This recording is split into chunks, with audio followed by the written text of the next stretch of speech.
Actuellement, nous assistons à beaucoup de décès dits à Covid-19 dans la province du Sud Kivu. Ces décès sont soit dits à un recours tardif, donc des malades dans des hôpitaux. Peut-être cela peut être dit à une mauvaise information. Et deuxièmement aussi, ces décès sont dus justement à un recours des malades vers les hôpitaux qui ne sont pas en mesure de prendre en charge la Covid-19. Nous vous proposons alors de suivre les différentes étapes proposées par la clinique Saint-Luc de Bukavu pour une meilleure prise en charge de ce fléau qui est en train de ravager notre province. La Covid-19 est généralement une maladie bénigne, c'est-à-dire c'est une maladie qui peut guérir d'elle-même sans même un traitement. Habituellement, chez 80 à 90% des patients, c'est une maladie qui reste asymptomatique et qui passe inaperçue. Mais chez quelques patients, notamment 10 à 15%, sont des patients qui développent très rapidement des formes graves et qui sont obligés d'être hospitalisés. C'est la raison pour laquelle, devant un cas de Covid, nous faisons une mise au point. Premièrement, nous commençons d'abord par dépister la maladie en faisant des tests rapides Covid qui, dans les 20 minutes, nous permettent déjà d'avoir un résultat positif ou négatif. Et pour un patient symptomatique, pour lesquels le test est négatif, nous recourons au PCR, Et à côté de ces examens qui permettent de nous dire si le patient est en train de faire la maladie, nous faisons également des tests sérologiques.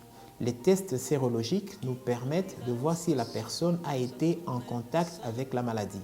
Si le contact est encore très précoce, moins de 5 jours, ou même au-delà de 10 jours. Alors, la deuxième chose, devant un patient Covid, nous cherchons rapidement les comorbidités, c'est-à-dire les pathologies qui sont habituellement associées à la Covid-19 et qui peuvent expliquer des formes graves. Oui. Alors là, nous recherchons si le patient est hypertendu, si le patient est diabétique, si le patient est obèse ou alors s'il a d'autres maladies comme les cancers, la tuberculose, le VIH, etc. Et après cette deuxième étape, nous allons voir si le patient n'a pas des complications déjà liées à la COVID.